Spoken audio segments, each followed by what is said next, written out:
Ah, ça fait du bien d'être de retour. Ça fait donc un peu plus d'un mois que j'ai arrêté de faire des vidéos, et là, c'est la reprise, c'est la rentrée, et je vous propose de nous mettre en jambe avec une petite sélection de photos que j'ai prises cet été avec de la Portra 160, parce que oui, cet été, j'ai quasiment fait que ça. Et si je vous dis que j'ai shooté quasiment que de la Portra, c'est parce que je me suis retrouvé avec un stock un petit peu important de Portra 160 au début de l'été. Alors oui, j'ai complètement conscience que cette phrase semble sortie d'un autre temps, surtout que quand tu te dis qu'en 2017, la Portra coûtait quoi, 2 fois moins cher, ouais, avoir trop de Portra, c'est pas un truc qui m'arrive très souvent. La véritable histoire derrière tout ça, c'est que j'ai réussi à décrocher un mariage 100% argentique en Suisse. Youhou! Mais le problème, c'est que quand j'ai passé la commande, je voulais prendre uniquement de la Portra 400 pour être plus tranquille et pouvoir couvrir l'intégralité du mariage, sauf que je me suis légèrement planté et en 35 mm, j'ai pris de la Portra 160. Et donc du coup, je me suis retrouvé avec un petit peu trop de Portra 160. J'ai décidé de racheter de la Portra 400 et d'écouler le stock de Portra 160 pendant mon été. Grand bien m'en a pris puisque cet été a été assez ensoleillé et j'ai pu profiter de cette merveilleuse pellicule dont je vais parler aujourd'hui dans la vidéo. Comme je vous le disais, j'ai dû shooter l'équivalent d'un pack de Portra 160, donc 5 pellicules, que j'ai prises avec mon Pentax Osmomatic SP et mon Takumar 50 mm 1.4 quasi sur toutes les photos. Je crois 95% des images sont prises avec ce combo-là. Et l'idée de cette vidéo, c'est donc de vous faire une petite sélection des photos que j'ai faites cet été pour vous montrer un petit peu ce qu'il est possible de faire avec la Portra 160 et d'analyser un petit peu les résultats que j'ai eus. Et restez bien jusqu'à la fin car je vous ai préparé une petite surprise de rentrée, c'est pour moi, ça fait plaisir. Avant de commencer, j'en profite pour faire une petite parenthèse qui en fait est un premier conseil que je pourrais te donner si jamais tu te lances en argentique et que tu as envie de progresser en argentique, c'est d'analyser absolument tes images. D'analyser que tu fasses du noir et blanc, de la couleur, que tu testes du nouveau matos. Voilà, l'idée c'est que plus tu analyseras tes images et plus tu analyseras ce que tu as fait, et au mieux tu seras capable de comprendre ce qui se passe et comment ça fonctionne. Cette méthodologie d'analyser tes images, d'expérimenter par toi-même, bien sûr tu peux le faire tout seul, mais si tu as besoin d'être un petit peu plus accompagné, je t'invite à venir participer au workshop argentique que j'organise sur Nantes assez régulièrement. Là la saison 2022 se termine, mais on va lancer de nouvelles dates pour 2023, donc si jamais ça t'intéresse, les liens sont dans la description. Et ce qui est bien dans ces workshops, c'est que du coup, on fait toute une partie de prise de vue où on va shooter différents sujets en ville, voilà, on peut faire un peu de portrait, de l'architecture, du paysage. Et après, une fois qu'on a déposé les pellicules à l'atelier argentique qui développe les pellicules et qui a développé d'ailleurs la pellicule de cette vidéo, enfin les nombreuses pellicules de cette vidéo, après on a toute une phase d'analyse où on va regarder ensemble les résultats et on va se dire bah tiens ça a fonctionné, ça a pas fonctionné, tiens tu vois ici à tel endroit on a fait un test, tu vois ce que ça donne. Et ça c'est quelque chose qui est vachement apprécié parmi les différents stagiaires que j'ai pu avoir ces 2 dernières années. Donc bref, tu auras compris que si tu as besoin d'accompagnement, n'hésite pas à participer au workshop, c'est hyper cool et moi ça m'éclate de les faire, donc n'hésite pas à venir t'inscrire. Bon, on t'a fini avec ta pub là, on peut passer aux images s'il te plaît.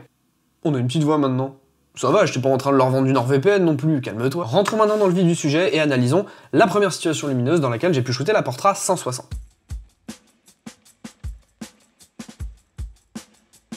Alors si vous prenez de la Portra 160 pour la shooter pendant vos vacances, notamment en été, il y a de fortes chances pour que vous fassiez des images en plein soleil, en pleine journée. Cet été, j'ai beaucoup shooté de la Portra 160 en plein soleil, notamment quand j'étais en randonnée à la montagne, et je dois reconnaître que c'est pas les situations que je préfère. Ce que je reproche principalement à ces images, ce sont les couleurs. En réalité, c'est pas des couleurs qui me plaisent, c'est pas une lumière qui me plaît, et du coup, même la Portra 160 n'arrive pas spécialement à retranscrire quelque chose qui colorimétriquement me plaît.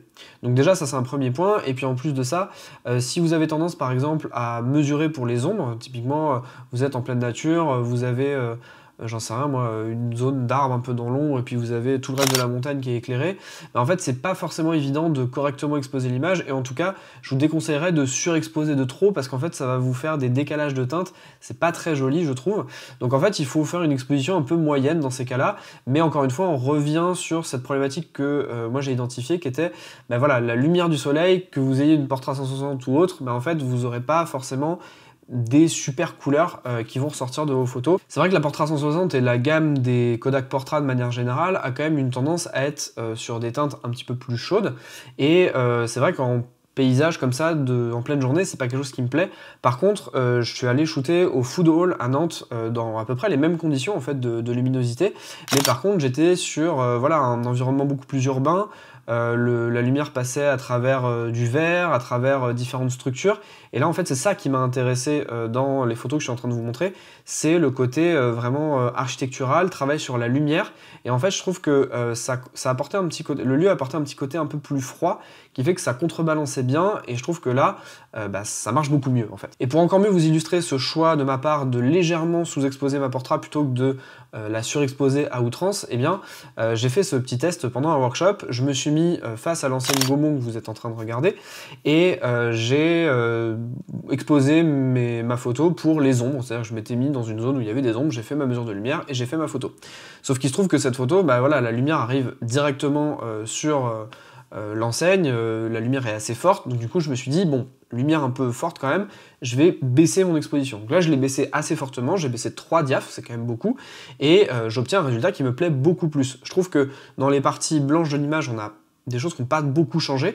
Par contre, dans les ombres, on a récupéré des ombres qui sont un petit peu moins jaunies, on a des ombres qui sont beaucoup plus bleutées, et du coup, je trouve ça vachement plus intéressant à l'œil. On a aussi des vraies ombres, on a vraiment du contraste dans l'image, et ça me plaît, c'est pour ça que j'ai tendance à faire ce choix de sous-exposer légèrement plutôt que de la surexposer dans ce cas-là. J'ai également des petites variantes en plein soleil, mais cette fois-ci à la plage où le soleil commençait à être couchant, donc plus étalé dans le ciel et avec une teinte un petit peu plus chaude. Le rendu est très bon car on a de la lumière du soleil qui tape sur mon sujet, mais qui est renvoyée bien entendu par le sable, ce qui fait que ça donne un rendu un petit peu plus homogène. Et en plus, étant donné que la portrait a un rendu globalement un petit peu chaud, cette teinte jaune fonctionne bien. Attention tout de même aux réflexions de type serviette de plage. Ici, on avait un exemple avec une petite fille, la même petite fille que vous avez vue sur la photo précédente, et sauf qu'en fait là, elle était clairement devant la serviette de plage qui était rose. Alors on voit pas la serviette rose, mais je peux vous l'assurer.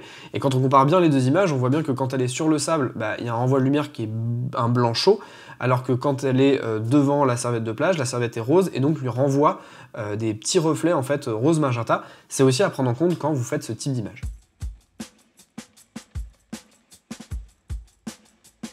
Alors là on passe aux photos faites en fin de journée et je dois dire que c'est ma situation de lumière préférée avec les portraits, puisque c'est avec ce film et même cette gamme de films, la Portra 400 et la Portra 800, que j'obtiens les meilleurs résultats puisqu'elles sont capables de restituer les couleurs et les nuances de couleurs avec une très très grande précision, notamment quand vous faites du portrait. Et je trouve que à peu près toutes les images que je fais à ce moment-là sont bonnes. Très clairement, c'est une pellicule que vous pouvez mettre et qui vraiment dévoile tout son potentiel en fait dans ce genre de situation de lumière, quand vous avez des lumières qui sont légèrement qui commencent à être un petit peu orangées, voire rosées, etc. Vous avez des superbes rendus sur la peau et même sur les paysages que vous allez prendre de manière générale. C'est quelque chose qui marche très très bien et je suis toujours satisfait quand je fais ce genre d'image dans cette situation de lumière.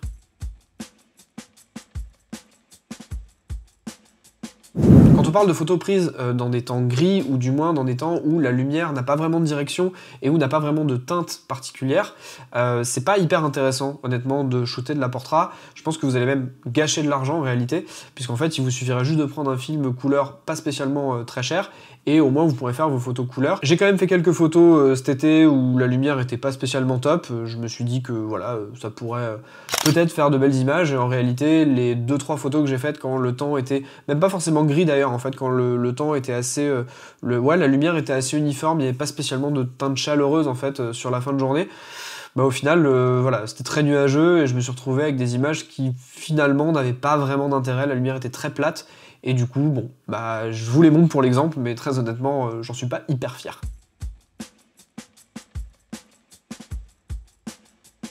En soi, sous-exposer de la Portra 160, de la Portra 400, de la Portra 800 n'est pas bien grave, mais n'allez pas trop loin quand même. Si, comme l'immense majorité des films couleur, la Portra 160 supporte très bien les surexpositions, la sous-exposer de trop n'est pas conseillé du tout. En effet, vous ne pourrez pas récupérer de matière une fois la pellicule mal exposée, même en demandant à votre labo de pousser la pellicule, mais ça c'est un sujet dont on reviendra un petit peu plus tard en septembre. Moralité, faites donc bien attention à votre exposition lorsque vous shootez de la portrait, sinon vous allez vous retrouver comme dans ce cas-ci, où j'ai pris une photo sans faire exprès à 2 diaphes en dessous, 2 voire 3 diaphes en dessous de mon exposition normale, et j'ai clairement perdu des informations dans les sapins que je ne récupérerai pas, comme vous pouvez le voir, en comparant avec la photo qui a été correctement exposée. En zoomant, on voit d'ailleurs assez bien la montée du grain sur cette image, et même de manière globale, en fait, on voit que la photo est sous-exposée, et on voit que l'image est un peu plus granuleuse que la photo que j'ai prise avec une bonne exposition. J'ai également fait ce test de ma copine quand elle était en train de faire le ménage dans l'appartement, désolé. Mais toujours est-il que d'un point de vue photographique, cette photo-là, j'étais à la limite de mes réglages, je devais être à 1.4 avec peut-être 1/60e ou 1/125e de seconde, donc j'étais vraiment pas fou en termes de réglages, mais j'étais au maximum. Et le problème, c'est qu'en fait, sur les zones où elle est éclairée par la fenêtre, ça se passe plutôt bien. Par contre, sur les zones derrière elle, en fait, à la gauche de l'image, et ben en fait, on se retrouve avec une montée du grain, on n'a plus de détails vraiment au niveau de ses cheveux dans les parties très ombragées, et surtout, en fait, on a une espèce de teinte marron qui ressort, donc clairement, sous-exposer de la Portra quand vous l'avez pas fait sciemment, c'est pas terrible. Donc de manière générale, si vous n'êtes pas sûr, effectivement, vous pouvez suivre l'adage qui vous dit de surexposer en cas de doute votre pellicule, c'est sûr qu'elle encaissera très bien. Après, si vous maîtrisez un petit peu plus, eh ben, sachez que vous pouvez de temps en temps sous-exposer votre pellicule. Ça peut se prêter à certains sujets, ça se prête moins à d'autres. Ça, après, c'est l'expérience qui vous le dira.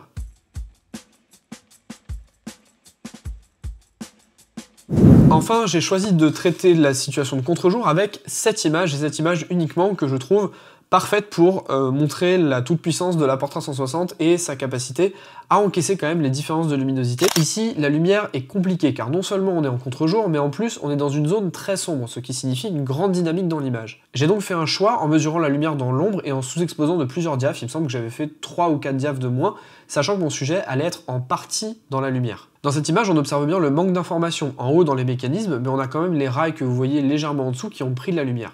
On a surtout le sujet qui est bien exposé, je voulais avoir la cabine bien exposée, avec un arrière-plan qui est certes très lumineux, mais dans lequel on conserve des détails grâce à la dynamique du film dans les hautes lumières. Voilà pour le tour de cette sélection, et sans plus tarder, j'en viens à ma surprise que je vous avais promis au début de la vidéo. Je vous ai concocté un petit guide de la Portra 160 en 35 mm, qui en fait est un résumé, une synthèse de ce que j'ai pu vous dire dans cette vidéo, donc vous avez des explications, des exemples en face, bref, c'est une synthèse et un résumé de ce que j'ai pu expérimenter sur la Portra 160. Le lien est disponible dans la description, donc si jamais ça vous intéresse, n'hésitez pas à cliquer dessus, et en échange d'un mail pour que je puisse vous envoyer le PDF, vous avez la possibilité de le télécharger gratuitement. N'hésitez pas à me donner votre avis en commentaire, que ce soit sur la vidéo ou sur le PDF. En attendant, moi je vous dis à la prochaine en workshop ou en vidéo, et surtout,